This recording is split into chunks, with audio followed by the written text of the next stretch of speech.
In this video, I am going to talk about diuretics and their classification and how they are acting at different levels. अब diuretics जो हैं वो डाइयूरेसिस करवाते हैं हमारी body में. डाइयूरेसिस मींस यूरिन प्रोडक्शन. इससे ब्लड वॉल्यूम कम होता है और ब्लड प्रेशर कम होता है, और इस तरह हमारे पास जब ब्लड प्रेशर कम हो रहा है तो हाइपरटेंशन और इस तरह की हार्ट और ब्लड प्रेशर इससे रिलेटेड जो डिजीज़ हैं वो हमारे पास मिनिमाइज होती हैं. अब डाइयूरेटिक्स जो हैं वो हमारे पास क्लासिफाइड हैं on the basis of their location of action. ये हमारे पास एक नेफ्रॉन का स्ट्रक्चर है. This is the glomerulus बोमेंस capsule. This is the proximal convoluted tubule or the proximal tubule. This is the loop of Henle, this U-shaped. Then comes the distal convoluted tubule, and then it finally exits into the collecting duct. ये different parts हैं हमारे पास nephron के. अब nephron पे इस जगह इस tubular system पे डिफरेंट जो डायूरेटिक्स हैं डिफरेंट जगह पे एक्ट करेंगे. फॉर एग्जांपल एक क्लासिफिकेशन डायूरेटिक्स की प्रॉक्सिमल कॉन्वोल्यूटेड टिब्यूल पे एक्ट करेगी, दूसरी क्लासिफिकेशन लूप ऑफ हेनले पे एक्ट करेगी असेंडिंग वाली साइड पे, तीसरी क्लासिफिकेशन तीसरी क्लास जो है वो डिस्टल कॉन्वोल्यूटेड टिब्यूल पे एक्ट करेगी, और चौथी जो है कोलेक्टिंग डक्ट पे एक्ट करेगी, और एक और भी है ऑस्मोटिक डायूरेटिक्स भी होते हैं. तो हम इनको इस तरह क्लासीफाई करेंगे. सबसे पहले हम हर पार्ट की फिजियोलॉजी देखेंगे कि इधर कौन से प्रोसेसेस हो रहे हैं, और हमारी जो फिर नेक्स्ट वीडियो में हम देखा करेंगे कि उस पर ड्रग आके कौन सा मैकेनिज्म ऑफ एक्शन क्या है, उसका ड्रग क्या काम कर रही है और उसके साइड इफेक्ट्स क्या है. So let's start first of all with the mechanism of reabsorption in the proximal convoluted tubule. Proximal convoluted tubule हमारे पास right next to the Bowman's capsule.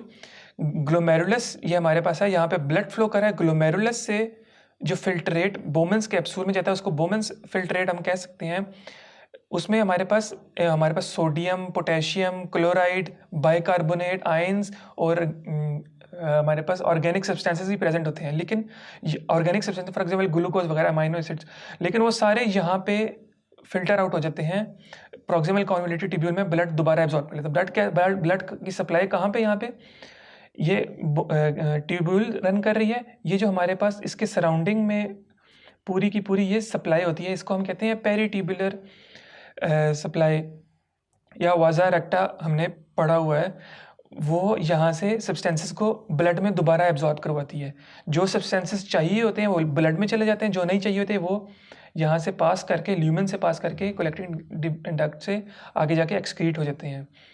अब इसके हम पार्ट्स देखें. ये हमारे पास ल्यूमन है. प्रॉक्सिमल कॉन्वोल्यूटेड टिब्यूल में अगर देखें, ये हमारे पास ल्यूमन है. ये हमारे पास वॉल है प्रॉक्सिमल कॉन्वोल्यूटेड टिब्यूल की, जिसके अंदर प्रॉक्सिमल कॉन्वोल्यूटेड टिब्यूल का सेल प्रेजेंट है, और उसके सराउंडिंग में हमारे पास ब्लड वेसल है. इन तीन लेयर्स को हमने ज़हन में रखना है, lumen, proximal convoluted tubule and the blood layer. अब हम अगर बात करें वही same lumen, proximal convoluted tubule, wall, and then there is blood. Mechanism of reabsorption in proximal convoluted tubule. वो डाइयूरेटिक्स जो प्रॉक्सिमल कॉन्वोल्यूटेड टिब्यूल पे एक्ट करेंगे, उनके एक्शन देखने से पहले ये लाजमी है कि हम फिजियोलॉजी समझें कि यहाँ पे प्रोसेसेस कौन कौन से हो रहे हैं. हमारे पास ग्लोमेरुलस से ग्लोमेरुल फिल्ट्रेट आया, बोमेंस कैप्सूल में बोमेंस फिल्ट्रेट जो है प्रेजेंट है.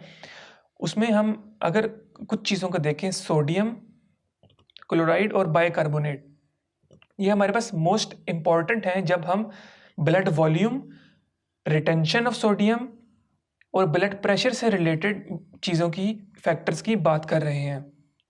Sodium, chloride and bicarbonate, 3 most important ions when it comes to hypertension और blood pressure related diseases. 3 levels की बात की, lumen, proximal convoluted tubule and blood. Sodium हमारे पास आया.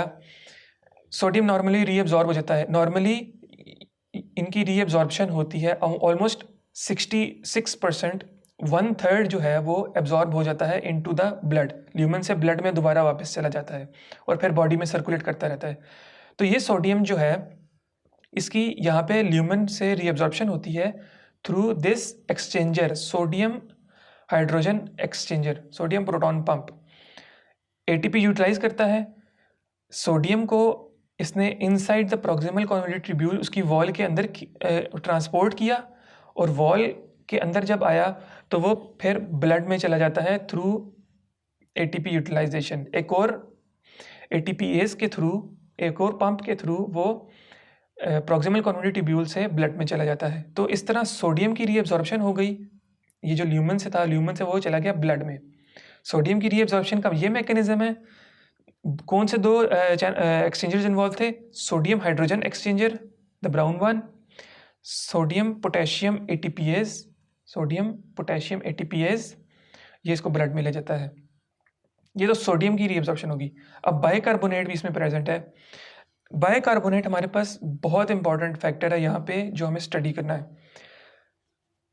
अब हमारे पास बाइकार्बोनेट आयन जो है, प्रॉक्सिमल कॉन्वोल्यूटेड ट्यूब्यूल जो है, वहाँ पे हमने शुरू से पढ़ते आए हैं 9th क्लास से कि प्रोटॉन की एक्सक्रीशन होती है, यहाँ से पीएच मेंटेन रहती है, जो ब्लड में रखनी है वो उतनी रहती है, बाकी सिक्रीट हो जाते हैं हाइड्रोजन आयंस, अगर कम है तो रिटेन रहते हैं, और यूरिन की भी पीएच यहाँ यहीं से मेंटेन होती है। ये जो प्रोटॉन सिक्रीशन है, ये प्रोटॉन जाके बाइंड करता है बाइकार्बोनेट आयन के साथ और फिर H2CO3 बनाता है। ये बहुत अनस्टेबल है, this acid is very unstable. तो ये H2 और CO2 में कन्वर्ट होता है through carbonic anhydrase, reversible process है, मतलब H2 CO2 से H2CO3 भी बन सकता है, और हम देखेंगे यहाँ पे बन रहा है।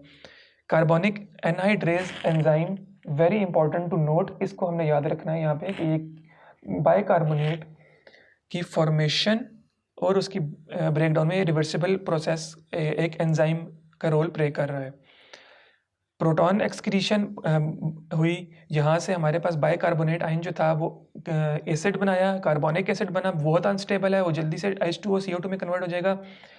अब सोडियम तो पहले ही अंदर चला गया हुआ है, तो सोडियम एक्टिव ट्रांसपोर्ट से गया है, लेकिन जो हमारे पास वाटर है वो ऑस्मोसिस के थ्रू फॉलो करता है, ऑस्मोसिस के थ्रू अंदर चला जाता है, क्योंकि अंदर ऑस्मोटिक कंसंट्रेशन ग्रेडियंट ज़्यादा होता है, तो वाटर भी उसको फॉलो करता है। तो H2O CO2 यहाँ पे होता है, यहाँ पे वाटर अंदर चला जाता है। अब यहाँ पे जो कार्बन डाइऑक्साइड की सोर्स है वो कोई भी हो सकती है, ब्लड से आ सकता है, इन सेल्स में जो मेटाबॉलिज्म हो रहा है वहाँ पे कार्बन डाइऑक्साइड बन सकती है, मल्टीपल फैक्टर्स हैं। तो जब वाटर यहाँ से अंदर गया, वाटर ने हमारे पास कार्बन डाइऑक्साइड के साथ मिल के कार्बोनिक एसिड बनाया थ्रू कार्बोनिक एनहाइड्रेज एंजाइम। दोनों जगह हमारे पास कार्बोनिक एनहाइड्रेज एंजाइम यूज हुआ। कार्बोनिक एसिड जब बना तो वो डिसोसिएट हुआ, क्योंकि ये बहुत ज़्यादा अनस्टेबल है, डिसोसिएट हुआ into proton and the bicarbonate ion. तो बाइकार्बोनेट आयन हमारे पास यहाँ पे प्रेजेंट होता है ट्रांसपोर्टर, इसके लिए एक प्रोटीन प्रेजेंट होता है ट्रांसपोर्टर प्रोटीन, वो बाइकार्बोनेट को उठा के यहाँ पे ब्लड में दोबारा लेके चला जाता है। तो सोडियम की दो मेन आयंस की एब्जॉर्प्शन हुई। सबसे पहले सोडियम जो ATPase के थ्रू अंदर गया था और एक्सचेंजर के थ्रू अंदर गया था। दूसरा बाइकार्बोनेट आयन जो कार्बोनिक एसिड बना, कार्बोनिक एनहाइड्रेज से वाटर बना, और फिर अंदर जाके दोबारा रिकॉन्स्टिट्यूट होके एक स्पेसिफिक बाइकार्बोनेट ट्रांसपोर्टर के थ्रू दोबारा ब्लड में चला गया। तो मतलब सोडियम भी हमारे पास ब्लड में वापस आ गया, बाइकार्बोनेट की भी रीअब्जॉर्प्शन हो गई।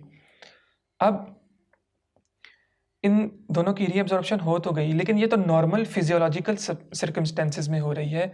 इसको अगर हमारे पास कोई डिजीज स्टेट है फिर हम स्टडी करेंगे इन द नेक्स्ट वीडियो के उस स्टेट में क्या होगा और डाययूरेटिक्स हमारे क्या फंक्शन परफॉर्म करेंगे।